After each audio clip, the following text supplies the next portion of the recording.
Alright, so in this video we're going to see if we can unfuse some of this corn when it comes to wiring. As in, wiring can be kind of confusing. See what I did there? So, first thing you've got to do is kind of visualize, or even grab a piece of paper and write down everything that you're going to have that has positive and negative going to it. So we've got our amplifier, we've got our charge port, but for this particular battery this is separate because this battery has a separate charge line, so we don't have to worry about that one. We'll set that one to the side. We have our USB voltmeter. We have a switch that I'm going to use to turn this on and off, because in this build I want to be able to use this without the box being on when power goes out to charge batteries, cell phones, whatever. And then we have a switch that is going to turn the box on itself. And we need to figure out how to wire all of this up. So let's start with the easiest one, and that's the negatives. All of the grounds or negatives, however you want to call it, they're all going to tie together. So you can take all of the black wires, if I can get to them here, and we can tie those together. This one, green is negative, and you would simply tie all these together. Right, so that just leaves all of our positives. Let me zoom in. I'm sorry this is going to be kind of shaky, but I'm standing right over the top of my stand, so I'm moving it around. So if you've watched my switch video, you'll understand what wires are what. If you haven't, right now stop, pause this, go watch my switch video tutorial on switches and figure out what wire is what. So positive for the LEDs in the switches are going to be red, right? This particular switch we have a green and a green, one in and one out. And this one we have a green that is going out to our amplifier and our yellow that comes in from the battery. So this one is coming from the battery. We're going to put a lever connector on that one because we know it's coming straight off the battery, and we want to provide battery all the time to that switch. This switch, however, I don't want it to be powered off of this switch. I want it to have power as well from the battery. So we're going to do the same thing for this one. Both switches ends from the battery. This one will go straight to my battery. That's going to power these switches. And then the out and the LED for the main switch, which is down here, these two are going to get tied together. And these two are going to go out to the amplifier. The top switch, which is going to power my voltmeter and USB charger, this one, well, I can actually tie it straight to this positive. So that this switch here has to be on before this will turn on. And it's separate from the box and it's separate from the amp, just tied straight to the battery.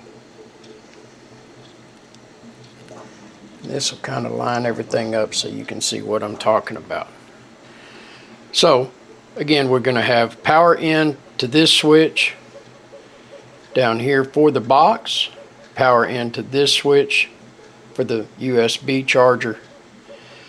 The LED for the top switch I'm going to tie in here as well with these two so that it doesn't come on until the switch is turned on.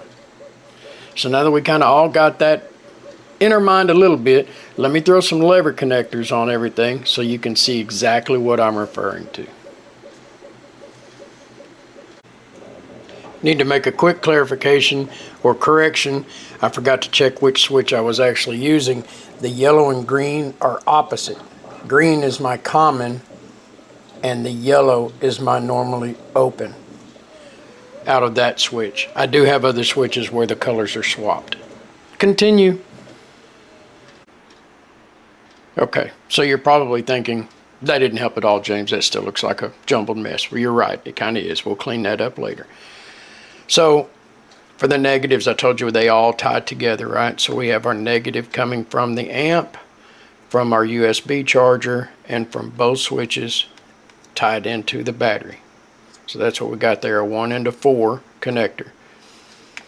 For the positive coming out of the battery, well, that's where I installed my fuse, coming straight off the battery, going in and powering this connector. Both inlet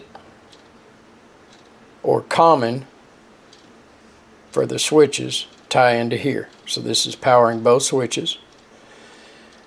This switch, remember, we wanted to power just the USB, so the LED and the power come together. That ties into the positive for the USB charger. And then the yellow is out for the amp and the case itself, and the red is the LED for that switch. So they tie together and they come out and they go to our amplifier. And then when you turn on the bottom switch, you can see the amplifier comes on. Try to spin this around without knocking my battery out of there. And the light is on. And for the top, when we turn this on, you can see that I installed my USB upside down. That's what you can tell. But that's how you will wire it up. And this switch here, your second switch, can run LEDs on your speaker or lights on the side of the box, whatever it is you want to do. That's the idea of the second switch. So I hope that helps you guys figure out how to get yours wired. If not, hit me up. We'll walk through it. Thanks. I bet you thought we were done. So did I.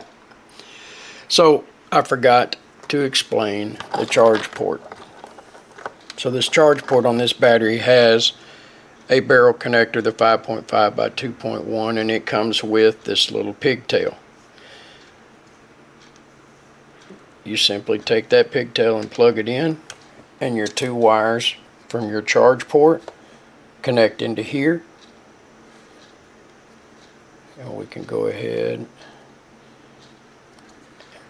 plug those in, and then we want to test that charge port to make sure it's working. And I have this little handy dandy tool right here that I use. And you can see, if I put it in camera, that it's at 21.2, so I do know that one, my battery is low, needs to be charged, and two, that charge port actually works. So there you go. Now we're done.